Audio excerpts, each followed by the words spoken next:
Do you guys remember the days of clicking that barge button and being like, "Doo-doo, where you at?"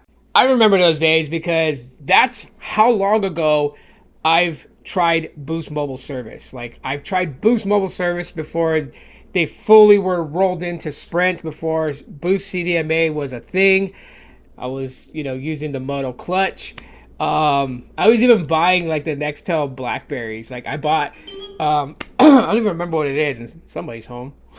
Anyways, I don't remember exactly what the model is, but I know it was a Nextel Blackberry. But it wasn't like the wide blue one. It almost looked like a Blackberry Pearl, but it was bigger a little bit. It was black. Yeah, I remember that phone. Boost Mobile has been around for such a long time, and their journey from when they started off as an MVNO prepaid, right? Because they partnered up with Nextel to use Nextel's IDEN network, and eventually branched off to Boost CDMA and using the Sprint network.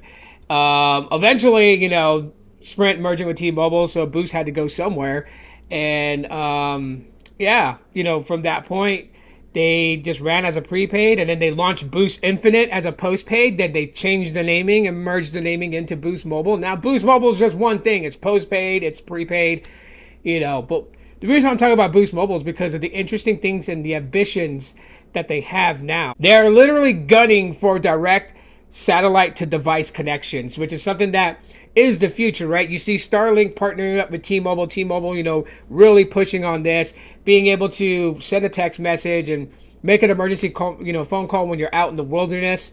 And EchoStar is pushing for the same thing, but more on a grander scale. And I think that's like the idea of where mobile phone communications is going in the future. No longer really having to erect cell phone towers and get those things angled correctly so they can disperse a proper signal of connection, but direct from satellite, right?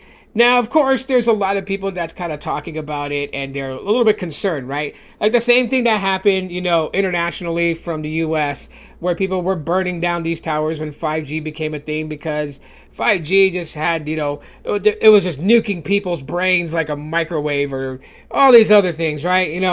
Where I just feel like people didn't do their due diligence to do the research themselves to see what these frequencies are, and that like the 5G frequencies were not something entirely brand new. I believe some of the signals was decommissioned from the military for us to use. I could be wrong. If I'm wrong, drop it in the comments and say, Tito, you're wrong.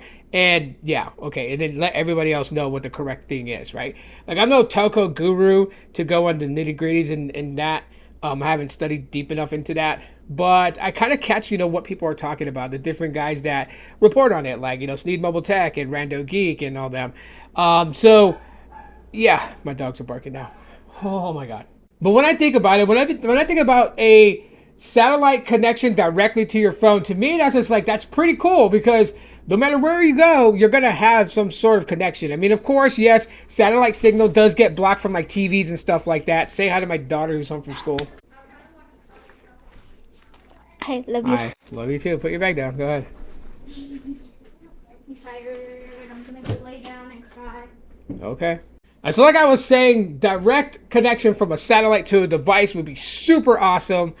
Of course, like if there was nothing dangerous about it, but you can't just wave off any dangers that may be there or could be a possibility.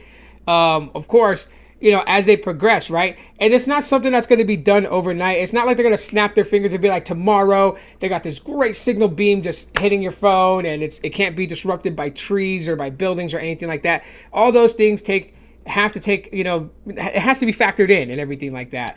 And it's not going to be like an overnight thing where we're going to get, terabit per second speeds from a satellite, all that stuff's going to be figured out. I tell you guys to do your due diligence. Study if you want to know. Google search it. The information's on the Webernet. But I'm just here to say that if EchoStar is pushing for this, we're like, again, at the edge, the dawn of a shift and change in mobile communications in the telco industry. And, right now I have an optimistic mindset set on that. And as things progress, as information is released out for the public to know, then we'll see if this turns out to be a good or a bad thing. But, One person had pretty much asked me, do I think that this is a saving grace for Boost Mobile because of all the turmoil that Boost Mobile's in? I have to be honest with you guys. I don't think that this is something that's going to save Boost Mobile right off key. It could potentially down the road if Boost Mobile can keep their head above water. Right now, Boost Mobile is like the movie Titanic, right? They are hanging majority of their body underwater. You know, they're Jack Dawson and they are promising not to let go. But we all saw what happened to Jack. And so hopefully that's not the thing that happens with Boost Mobile. But it's a possibility. They got a lot of things stacked against them. Not only having to continuously build out their network, but now that they want to, you know, I guess it's like a $5 billion project in building out, you know, for a direct-to-device satellite connection for Boost Mobile customers to get their data connections and stuff like that through that, is what I'm thinking it is. I could be wrong. And then, you know, you have the FCC hounding on them. Pretty much harping on their business dealings, their loans, their debt that they've accrued. And there's a lot that Boost Mobile's facing. We can't deny that. And then, of course, you have a lot of the outlier naysayers, right? The people that, you know, take to every Boost Mobile video just to explain how much it sucks. I don't know. I think Boost Mobile must be like, you know, like something amazing to people because people tend to get mad at Boost Mobile and write reviews like they're talking about their exes on social media. Yeah, I don't see a lot of Metro being discussed. I don't see a lot of Mint being discussed. I don't see a lot of Total by Verizon. I don't see a lot of Helium Mobile being discussed, but I do see a lot of people mad at Boost Mobile.